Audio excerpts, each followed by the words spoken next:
Président Ben Issa, bonjour. Bonjour, bonjour aux Mahorais, bonjour aux Mahorais et bon Ramadan à tous. Merci d'avoir accepté notre invitation et d'être avec nous pour 1 heure et pour commenter toute l'actualité du Conseil départemental. Alors, vous venez de faire voter votre budget, c'est le premier de votre mandature, à l'unanimité. Dans le même temps, votre contrat de mandature qui engage tous les 26 élus à l'unanimité. C'est un tour de force politique incroyable, Monsieur le Président, que vous venez de réaliser. Je crois que surtout, nous avons présenté dans un premier temps un budget cohérent parce que le territoire en a besoin. Nous avons non seulement il est à l'équilibre, mais nous mettons en avant nos ambitions qui sont tracées. On sait que nous voulons placer le développement économique au centre de cette mandature. Donc un budget qui a été voté en fonctionnement excédentaire, ce qui nous permet de dégager de l'autofinancement pour nos projets. Mais effectivement, j'aurais aimé que ça aille au-delà. On a pris le temps d'échange avec les deux groupes, les 26 élus, pour présenter d'abord ce budget où chacun a pu contribuer. Voilà tout simplement donc le résultat de travail. Et pour le projet de mandature, nous n'avions pas fait un projet spécifique, un groupe, mais on a voulu que ça soit un projet de territoire où tous les cantons puissent être concernés par ce projet de mandature. Là aussi, j'ai voulu que l'ensemble des élus puissent contribuer. Il y a eu une contribution de tout le monde. Et ensemble, nous allons, les 26 élus, travailler pour la réussite de cette mandature. Vous savez, à la fin de la mandature, chacun aura donné un bilan. Et on ne pourra pas dire aux Mahorais, j'étais dans l'opposition, j'étais ceci, mais il faut travailler ensemble. Et je vois que l'ensemble des élus ont compris le message que nous devons envoyer aux Mahorais. Alors, sur le budget, vous l'évoquiez, 325 millions d'euros en fonctionnement, dont 25 millions de résultats prévisionnels, l'autofinancement dont vous parliez, mais aussi peut-être de la marge en cas d'un problème particulier qui surviendrait. 156 millions d'euros en investissement. 62 millions de plus que l'année dernière. On en a fini avec les budgets un peu bizarres, avec des excédents faramineux où tous les élus se félicitaient alors que Mayotte a tellement besoin de construction et d'infrastructures.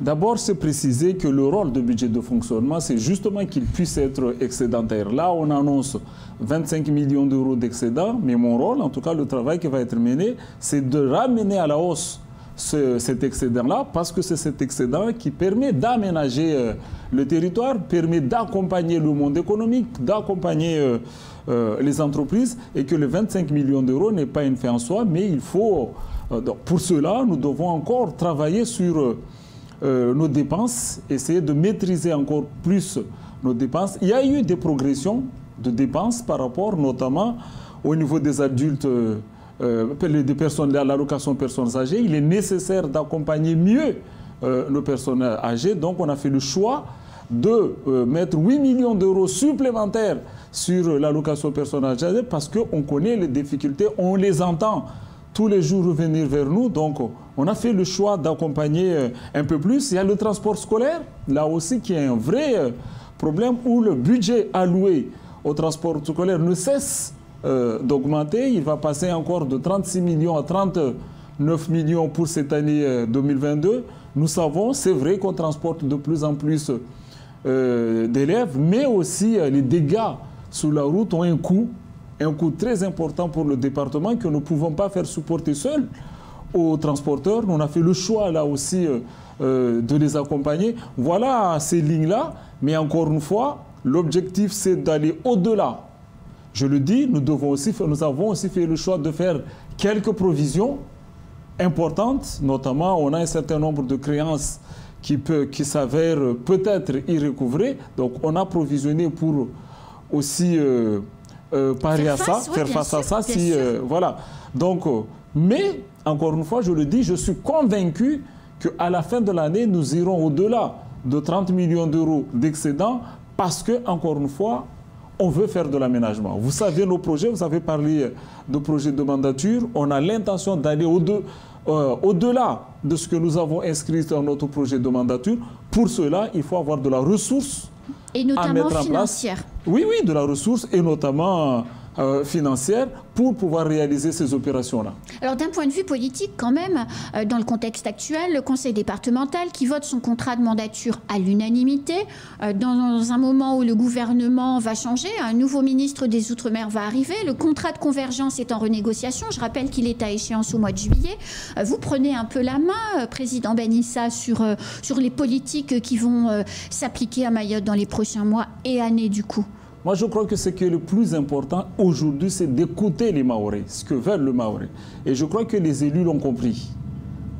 On a eu des difficultés vers la fin de la mandature avec ce projet de loi Mayotte que nous, tous les Mahorais, ont jugé insuffisant. On n'a jamais dit qu'il n'y avait pas de base. Il y avait une base sur ce projet-là, mais nous avons jugé insuffisant ce projet de loi Mayotte. Nous espérons lancer les négociations dès le prochain gouvernement pour essayer d'améliorer ce qui a été proposé. En tout cas, c'est le projet aujourd'hui de l'ensemble, encore une fois, des 26 élus du département, c'est de travailler avec le gouvernement qui arriverait pour aller dans ce sens-là. Mais je crois que c'est surtout les Mahorais qui ont été entendus parce que nous avons besoin de travailler en bloc, tous ensemble. Mais Président, quand on s'assoit à la table des négociations avec le gouvernement et qu'on a un contrat de mandature, en début de mandature, puisque vous avez été élu il y a moins d'un an, vous arrivez en début de mandature avec un contrat de mandature ficelé, qui tient la route. C'est quand on le lit, on a envie d'y croire, quoi. On a envie de vivre dans ce Mayotte-là. On est fort par rapport au gouvernement. Il est voté à l'unanimité, il a du sens, il est financé. Le gouvernement ne va pas pouvoir encore vous dire non mais il nous faut un établissement public parce que Mayotte ne sait pas faire. Aujourd'hui, au-delà de ce projet de mandature, nous sommes aussi en train de structurer notre administration pour là aussi être à la hauteur de ce projet de mandature. Avec l'arrivée très prochaine d'un nouveau DGS qui va arriver, qui va impulser un nouveau dynamique, un DG aménagement parce que les projets qui sont là doivent être mise en chantier très rapidement. On espère effectivement avec tout ça, nous puissions avoir des échanges corrects et surtout concrets avec le gouvernement parce qu'on a besoin pour mettre en place tous ces projets-là et d'un accompagnement réel du gouvernement. Je le dis, il n'y a pas que du social, même s'il faut faire du social, mais l'ensemble des opérations inscrites dedans doivent être réalisées en collaboration, en partenariat avec l'État et l'Europe. Alors, Président, on est quand même dans un contexte politique particulier. C'est les élections présidentielles, puis c'est les élections législatives. Tout ça va contribuer à mettre en place le gouvernement dont vous parliez il y a quelques minutes. Comment vous avez interprété les résultats de dimanche soir à Mayotte, j'entends? Oui, d'abord, on a remarqué qu'il y avait beaucoup de contestations. On a vu un vote contestataire ici à Mayotte. Bon, c'est aussi ce qu'on a peut-être vu aussi dans le territoire national, mais à Mayotte, c'était d'abord un vote contestataire. On a vu une forte mobilisation des maires sur place et pourtant, ça n'a pas matché parce que les Mahorais aspirent à autre chose, mais les Mahorais aspirent à un changement de politique profonde. Je ne dis pas forcément, voilà, un changement politique profond, surtout la manière, le regard que l'administration centrale sur Mayotte doit changer parce qu'on a vu les Mahorais ont fait un vote contestataire. J'espère en tout cas que le prochain gouvernement aura un autre regard de ce qui se passe ici à Mayotte parce que c'est nécessaire. Sinon, on va... Les élus doivent eux aussi changer, il faut qu'ils progressent. Et c'est un peu ce que vous montrez là avec ces votes successifs, ces prises de position fermes. Oui, nous devons apprendre à travailler ensemble. Tous ensemble d'abord. Nous devons monter nos administrations respectives en compétences pour avoir de la crédibilité, de la légitimité aussi, mais nous devons aussi, de l'autre côté, l'administration centrale doit aussi changer son regard sur les collectivités à Mayotte. Tout n'est pas à jeter, il y a des choses à améliorer sur les collectivités. C'est une réalité, je vois de plus en plus de maires, de présidents d'intercommunalités qui vont chercher de la compétence, de l'ingénierie, pour travailler dans leur collectivité parce qu'on a tous ce souci-là de proposer des services publics de qualité Et tous les élus ne sont pas mauvais, ne sont pas corrompus, ne sont pas ceci, ce qu'on a tendance à dire ici sur le territoire. Alors, il y a un autre score dont on parle assez peu, mais qui me semble très significatif. Je sais lequel, je vous vois sourire, donc je sais vous savez ce que je vais dire, mais il vaut 17,77% à M'Tsangamouji pour Valérie Pécresse. C'est le meilleur score qu'elle a fait à Mayotte. Vous êtes LR, on le sait. Est-ce que les habitants de M'Tsangamouji ont mis un bulletin dans l'urne Valérie Pécresse parce qu'ils pensaient à vous et à ce que vous avez fait sur la loi Mayotte? Je crois que je suis sur un territoire, j'ai certains gens où les gens sont un peu plus disciplinés par rapport à d'autres. Ce n'est pas parce qu'il n'y a pas de la contestation, il y a de la contestation, mais ils ont compris que... il y a de la contestation, 48% je crois quand même oui, pour Marine Le Pen. Il y a de la contestation, mais ils ont compris aussi qu'il faut donner aussi une base aux élus locaux pour pouvoir discuter, pour pouvoir échanger, et cette crédibilité-là a fait. Et puis bon, on fait toujours un travail de proximité quotidien avec nos bases, et puis des fois ça se ressent sur les élections. Est-ce que les résultats de dimanche vont avoir un impact? Les résultats de dimanche et puis les prises de position ensuite des différents protagonistes vont avoir un impact sur les législatives? Pas forcément. Pas forcément. Je crois que le comportement, les attitudes des candidats aux législatives aura aussi leur importance. C'est lui qui saura mieux entendre cette cri de contestation, qui saura mieux entendre ce que veulent les Mahorais, pourra être porté, quel que soit son bord politique. Les Mahorais veulent être entendus.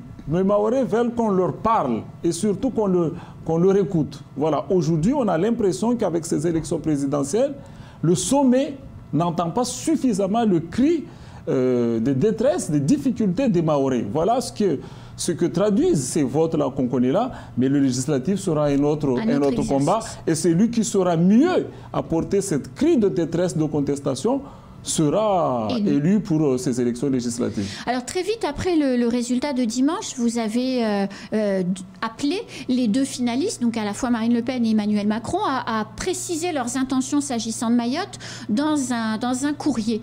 Est-ce que vous avez reçu de la part des équipes de l'un et de l'autre une réponse, voire un courrier, une prise de contact? Où est-ce que vous en êtes?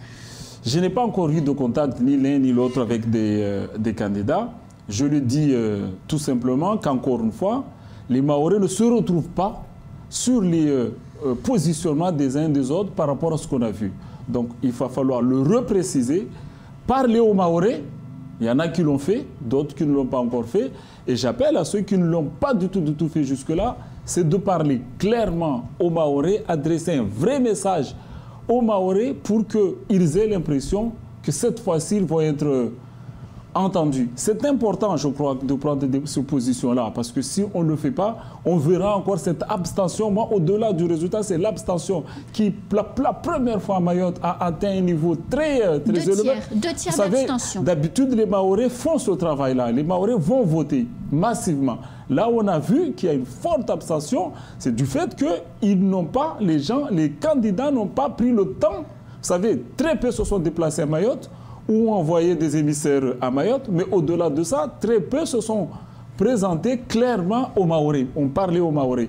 Aujourd'hui, ce que je demande, et je lance encore cet appel-là, aux deux candidats qui sont là, c'est de parler aux Mahorais afin que les Mahorais se mobilisent d'abord pour aller aux urnes, pour aller voter. Cette prise d'opposition, cet appel au vote est important, mais ce n'est pas seulement de leur dire que allez voter, non, c'est de proposer quelque chose sur table qui permettrait de motiver les Mahorais pour aller voter. Et ça, pour l'instant, ce n'est pas venu. Alors, Président, peut-être l'annonce qui a été la plus retenue et commentée dans ce contrat de mandature, c'est l'annonce de la gratuité de la barge pour les piétons. Alors, pourquoi et quand surtout? Pourquoi? C'est d'abord dire que c'est une mesure sociale, écologique, mais aussi de continuité territoriale. Moi, je crois que les gens doivent pouvoir circuler tranquillement et aussi circuler librement sur l'ensemble du territoire de Mayotte. Et c'est le rôle de l'État, de collectivité, d'assurer cette continuité territoriale. Il n'y a pas de pont qui fait la petite erreur grande air qui permettrait les gens de marcher tranquillement pour aller là-bas. Donc, Bien sûr, cette mesure-là, il va s'inscrire dans un ensemble de réorganisation du service de transport maritime, le STM, que nous allons restructurer, que nous allons réorganiser et dire qu'on ne va pas licencier. Donc, on va réorganiser ce truc-là pour proposer d'abord un service public de meilleure qualité que ce que nous connaissons aujourd'hui. Je ne dis pas que rien ne va à l'STM, c'est pas au STM, c'est pas ça. Elles partent et elles arrivent. Hein. On arrive à monter dedans, donc il y a quand même du job de fait. Il y a quand même du job de fait. Les barges ne sont pas aussi sales que ça. Je ne dis pas que c'est... mais il n'y a pas énormément d'actes d'incivilité dans les barges. Pas tant. Donc le barge, voilà donc. Mais il y a toujours de l'amélioration à mettre en place, une réorganisation générale, notamment de l'accès du public au niveau des barges, sur les véhicules, et même sur ce public-là qui vont pouvoir très prochainement prendre la barge gratuitement. On va réorganiser, améliorer aujourd'hui aussi le côté sécurité, le côté propriété, tout ça, on va les améliorer. Mais surtout, c'est au niveau de véhicules qu'il va y avoir un vrai travail qui va être fait. D'abord de contrôle, de comment on dit, on va fluidifier beaucoup plus la traversée en automatisant très prochainement aussi l'achat des billets, l'accès. Avec des machines. C'est ce que nous souhaitons. Et nous souhaitons le mettre là aussi très rapidement sur cette partie véhicule, des billets moins falsifiables, moins fraudables qu'on va mettre en place. Donc toute cette organisation-là que nous allons mettre en place. Mais je reste convaincu que cette gratuité est nécessaire aujourd'hui au nom de la continuité territoire. Vous savez, la barge coûte 70 centimes, mais ça fait plus de 20 ans que la barge coûte 75 centimes. Ce n'était pas comme si c'était... Et le manque à gagner, il va pouvoir être avec une meilleure réorganisation et il va être absorbé assez facilement. On ira au-delà de ce que nous connaissons aujourd'hui. Si c'est l'ensemble des organisations que nous allons mettre en place devient effectif, il n'y aura pas d'une perte de recettes au niveau de la barge. Alors c'est quand est-ce qu'on paiera plus sa barge? Piéton, hein, j'entends. Oui, piéton. Vous savez, l'objectif, c'est de le mettre en place à la rentrée scolaire prochaine. Donc, très vite fin maintenant. août, début septembre, cette gratuité-là deviendra effective, mais la réorganisation va continuer sur toute l'année 2022. Et l'objectif, c'est qu'à l'aube de 2023, on ait une bonne organisation au niveau des STM. Ça va du sommet jusqu'à la base. Donc des petites machines pour acheter les tickets à n'importe quelle heure. On pourra les payer à la carte bleue. Ce sera donc moderne. On pourra en acheter 3 ou 4. C'est ce que nous souhaitons mettre. Mais aussi des tickets à usage unique, mais modernisés, réorganisés pour faire quelque chose de beaucoup plus joli, beaucoup plus fonctionnel. Ok. Vous avez aussi annoncé 3 liaisons maritimes supplémentaires entre Iloni, la Petite Terre et Longoni. Alors, c'est pas pourquoi, pas besoin de le demander, je pense qu'on sait tous. Mais la question, c'est quand? Tout le monde a envie. Hein. Là, on est sur un projet qui aujourd'hui est nécessaire. Mais aussi, il devient de plus en plus urgent de le mettre en place. Oui. Je ne donnerai pas de date parce qu'avec le travaux très prochain aussi de Caribus, les choses vont se compliquer fortement. Donc nous espérons rapidement mettre tout ça en place, peut-être au courant de l'année 2023, ne serait-ce que sur la partie Iloni, puisque les travaux vont démarrer, Iloni-Mamoudzou, il devient urgent. Mais nous travaillons aussi avec l'ensemble des intercommunalités, notamment l'Académa et le Nord, le Grand Nord. Nous travaillons ensemble pour mettre tout ça en place. L'objectif, effectivement, de créer une liaison Iloni, Mamoudzou, Longoni, Mamoudzou et Mamoudzou Petite Terre, ou même Longoni, Iloni. Longoni, Iloni et Longoni, Iloni Petite Terre. Voilà, c'est ça. Voilà, qui doivent être mises en place très prochainement. Je ne peux pas vous donner un calendrier, mais c'est l'une des priorités de ce début de mandature. Et donc, on prendra à Iloni une barge, la même peut-être qu'à Mamoudzou, avec sa voiture, son scooter, pour aller en Petite Terre ou pour aller à Mamoudzou. C'est important à mettre en place, notamment, vous savez ce qui se passe au port de Longoni. Nous, on vient de faire acquisition de 2 nouvelles barges qui arriveront, on espère, très prochainement, ici. Et effectivement, nous voulons désengorger surtout les camions qui viendraient de Longoni pour aller livrer à Petite Terre. Il faut que rapidement on trouve une solution pour qu'il y ait une liaison directe Longoni-Petite Terre sans passer par Mamoudzou. C'est l'un des chantiers que le vice-président Omar est en train de mettre en place pour que rapidement cette ligne-là puisse être mise en place. Oui, c'est une priorité absolue. Je crois que il faut, bon, avec les travaux Caribus, il faut faire en sorte que dès 2023, nous ayons une ligne Iloni-Mamoudzou, mais aussi il faut travailler rapidement sur la ligne le port de Longoni, Petite Terre, pour les camions, pour les gros engins. Et dans les deux sens aussi, travailler cette ligne-là rapidement. Alors, Président, vous avez aussi annoncé, et on le retrouve dans votre contrat de mandature, une liste d'infrastructures, mais ça fait rêver. On va pouvoir faire du sport dans des équipements neufs, dans des équipements rénovés, on va pouvoir aller au cinéma à Petite Terre, on va pouvoir aller à Ouangani écouter des concerts.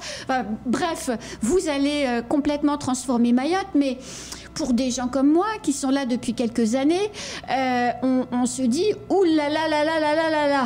Comment est-ce que l'administration du conseil départemental va se mettre en ordre de marche pour tenir le rythme que les élus vont lui imposer?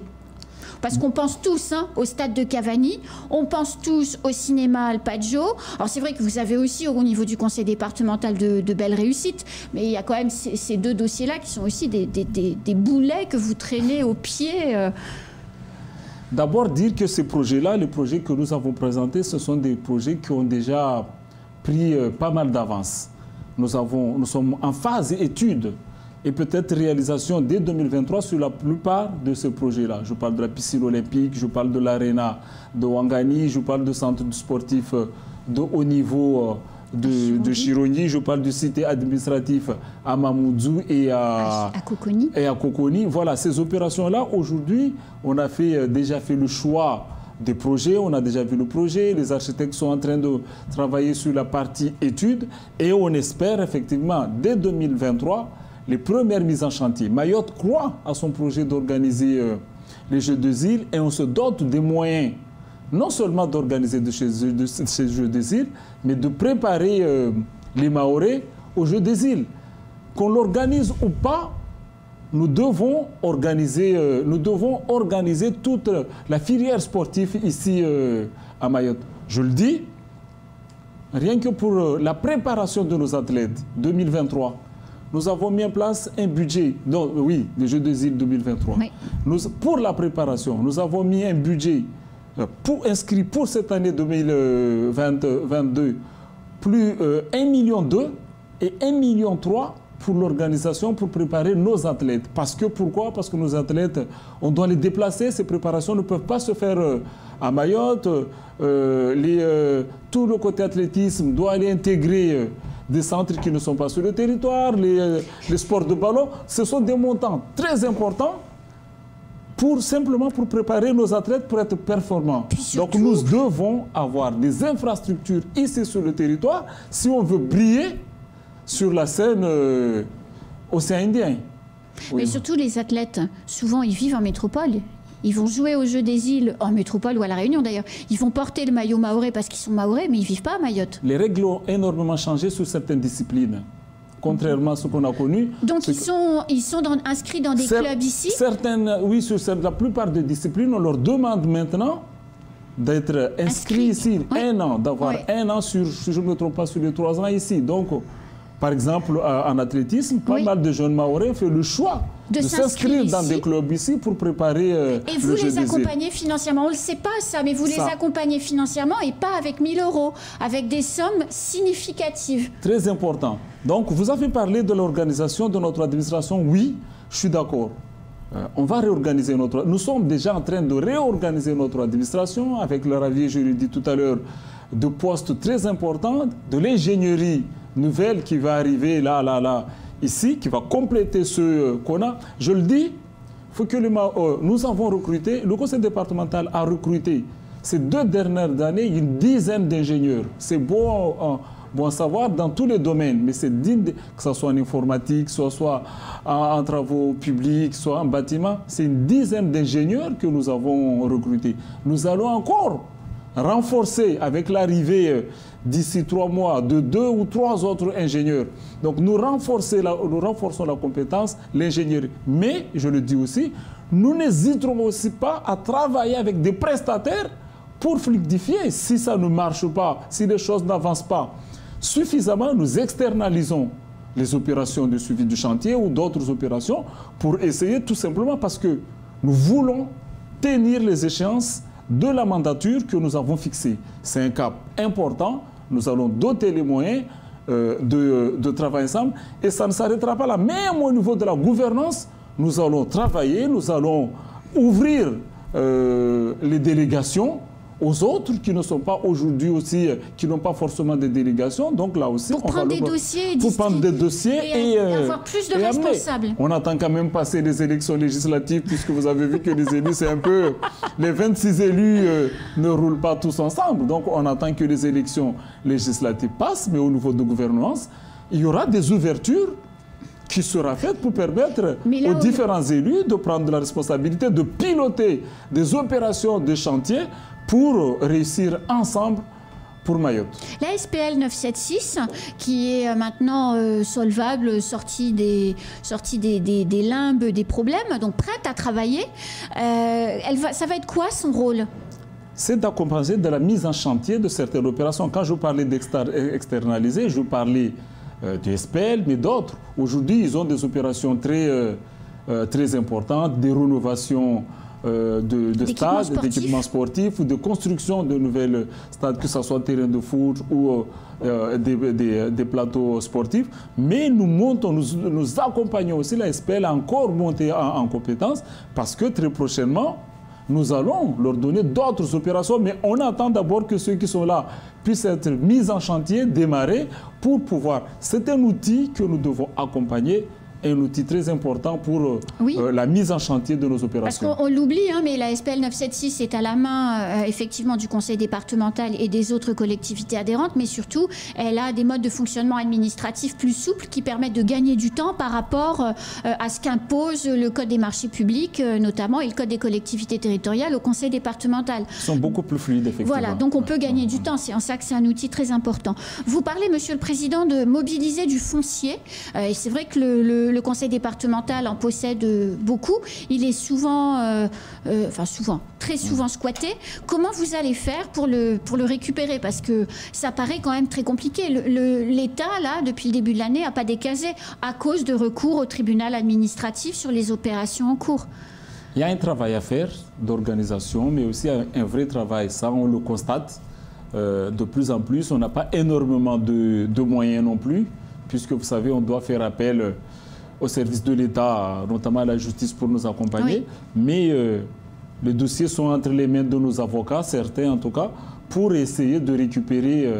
Et puis, de plus en plus, notre direction des affaires foncières, on les envoie de plus en plus sur le terrain pour déjà contrôler, vérifier, faire en sorte que ces occupations illégales ne puissent pas progresser, et on renforce les moyens. Mais on n'a pas énormément d'outils pour essayer de parer à cette situation, si ce n'est de faire appel à la justice pour... Alors, parmi le foncier dont vous disposez, il y a tout le patrimoine du conseil départemental qui est au sein du SMIAM, dont personne n'arrive à faire la dissolution. Pourquoi? À cause de ce foncier, hein, forcément squatté. Comment vous allez faire pour le récupérer? Et ma vraie question, en réalité, c'est est-ce que le SMIAM ne peut pas devenir un outil, parce qu'ils ont des compétences, pour justement libérer ce foncier et que vous puissiez le récupérer prêt à être aménagé? C'est des centaines d'hectares que vous avez. Il ne faut pas choquer les maires. Parce que quand ils entendent ce discours-là, ils vont être choqués. Le foncier du conseil départemental n'appartient pas beaucoup au conseil départemental.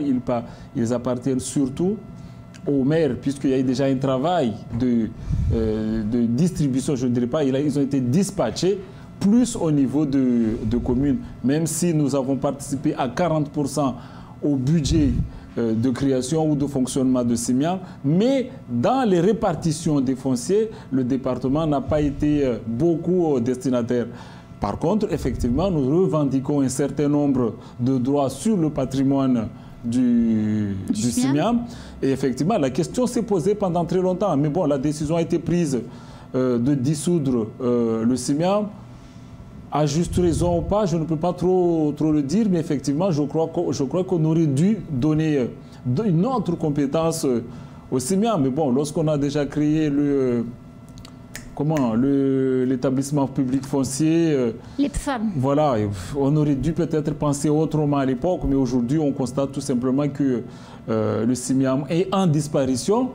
Je prends même l'accélération de la procédure pour qu'on sache où est-ce qu'on va et que chaque collectivité puisse gérer clairement aujourd'hui son terrain, son projet, pour mettre en place ces projets. Moi, c'est très compliqué pour moi parce que le département réclame le bâtiment où même était le siège. Donc, je suis un peu partagé entre l'idée de construire rapidement un autre bâtiment à côté, où est-ce que je vais pouvoir récupérer ça. Donc, aujourd'hui, ce que je demande surtout, c'est qu'on accélère la procédure de la répartition du patrimoine de CIMIAM pour que chacun puisse se positionner, puisse positionner clairement ses projets. Alors, dernière question, parce que c'est déjà presque la fin de ce temps de parole. Vos agents ne sont pas toujours très contents. Ils ont émis un préavis de grève et il y a eu une première journée de mobilisation juste avant le début du Ramadan. Et ils ont demandé un certain nombre de choses et promis que si le mois de Ramadan n'était pas mis à profit de négociations utiles, juste après, ils reprenaient le mouvement de grève. Alors, où en êtes-vous avec les potentiels grévistes? Moi, je le dis, je ne suis pas contre la grève. Les négociations sont lancées. Nous sommes à l'écoute de nos agents et lorsque les revendications sont légitimes, nous, on met en place ce qu'il faut pour... Vous savez, des fois, je suis d'accord, certains de nos services sont très mal logés, ça on le sait. Les chantiers pour les déménager, pour les reloger, tardent, traînent énormément. Donc il faut reloger, il faut le travailler, mais aussi le département ne peut pas faire plus que les moyens qu'il a aujourd'hui. Donc si on envisage de construire des bureaux et que le bureau de travaux n'avance pas suffisamment, je ne peux pas faire autrement que accélérer et mettre la pression au service pour aller plus loin. Mais il y a de la négociation. Notre équipe est à l'écoute de demande des agents, mais de leur côté aussi, je leur demande aussi de se organiser, de prendre aussi leurs responsabilités, parce qu'il y a certains dossiers, lorsqu'ils sont déposés et qu'il faut un état aussi de dysfonctionnement, de organisation, de réorganisation de services qui n'est pas forcément adéquat avec certaines règles, je suis aussi dans l'obligation aussi de mettre en place. Donc, moi, je suis d'avis, tout ce qui est de leur droit justifié, légitime, il faut, c'est notre rôle de faire en sorte que nos équipes puissent travailler dans les meilleures conditions pour aussi, là aussi, attendre de la rentabilité au niveau de leur travail. Mais on va les écouter, on va les accompagner dans tout ce qui peut être... Il faut être inquiet pour après le Ramadan ou vous pensez que les travaux qui sont engagés avec les représentants syndicaux sont suffisamment aboutis pour dire non, a priori, il n'y aura pas de grève après le Ramadan? Nous mettons tout en œuvre pour qu'il n'y ait pas de grève. On va écouter. Nous avons déjà entendu une bonne partie. Vous savez, on a lancé en urgence un certain nombre d'opérations. On sait qu'il faut accélérer. Je suis optimiste pour la suite parce que les négociations sont en cours et j'ai toujours dit que nous sommes à leur disposition. À chaque fois qu'ils ont besoin de nous, on a mis en place une cellule d'échange entre nous et le syndicat d'une manière permanente. On met en place des élus qui travaillent clairement avec nos agents pour essayer d'éviter d'arriver sur un moment conflictuel ou un moment de grève. Président Ben Issa, merci. C'est déjà la fin de ce temps de parole. Merci d'avoir répondu à nos questions. Merci aux Mahorais, aux Mahoraises qui nous ont écoutés ce matin. Et à bientôt. À bientôt, au revoir. C'est la fin de ce temps de parole. Tout de suite, la suite de nos programmes.